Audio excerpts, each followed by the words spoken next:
चूक हुई होगी और अमूमन कभी कभी चीज़ें फिसलती है। 85 में फर्स्ट टाइम ऑनरेबल जो बिहार के मुख्यमंत्री हैं वो एमएलए का चुनाव जीते, 77 में लड़े थे, 80 में लड़े थे, और 89 में बाढ़ से पार्लियामेंट का चुनाव लड़े और चुनाव जीते। राम लखन बाबू खड़े थे, 70,000 वोट से कुछ अधिक मत से वो चुनाव जीते थे। उस समय राष्ट्रीय मोर्चा, वाम मोर्चा की सरकार देश में बनी थी, सीपीआई सीपीएम सभी कम्युनिस्ट पार्टी उसमें साथ थी, इसलिए कोई 87 नहीं बोले होंगे मुख्यमंत्री जी। कभी कभी फिसलन होता है। अब क्या क्या लोग बोल देता है देश में बैठा हुआ लोग, कभी बेटी बचाओ बेटी पढ़ाओ पर क्या बोल दिया है।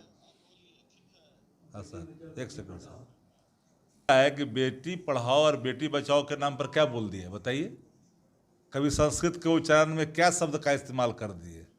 कम से कम जो देशवा में है ओकरा से बेहतर न बोलते हैं, जो बिना टेलीप्रॉम्प्टर का न बोलते हैं।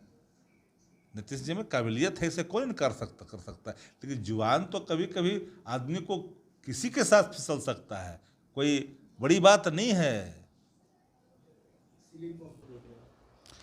देखिए 1985 में चुनाव हुआ, 87 में कोई चुनाव नहीं हुआ। 1985 में विधानसभा का चुनाव हुआ था और 87 में कोई चुनाव नहीं हुआ। और माननीय नीतीश कुमार जी, हमारे जो बिहार के मुख्यमंत्री हैं, उनका दिमाग व मानसिकता हिल चुका है। कभी अभी कुछ दिन पहले अशोक चौधरी जी के पिताजी के श्रद्धांजलि कार्यक्रम में गए थे और उन्होंने फूलों की वर्षा अशोक चौधरी पर ही कर दी, जीवित में ही उनकी श्रद्धांजलि दे दी गई। उनकी मानसिकता कहीं ना कहीं खराब हो गया। और माननीय नीतीश कुमार जी से मैं प्रार्थना करना चाहता हूं कि आप अपनी विदाई ले लीजिए और आपको बिहार आपसे नहीं संभलता है, और कहीं जाके दीघा में जाइए और कहीं जाइए आश्रम में जाइए और वहाँ जाके पाठ पूजा कीजिए, भगवान का नाम लीजिए। और आपने कहा भी था किशनगंज में कि वो विधानसभा चुनाव में कि हम अंत भला तो सब भला, अब बिहार को मुक्ति दीजिए और हमारे नेतृत्व में, भारतीय जनता पार्टी के नेतृत्व में बिहार में पूर्ण बहुमत की सरकार बनेगी। हम लोग व्यवस्था और अच्छा से बिहार चलाएंगे। घमंडिया गठबंधन में कहीं कोई सामंजस्य नहीं है, कोई कोऑर्डिनेशन नहीं है।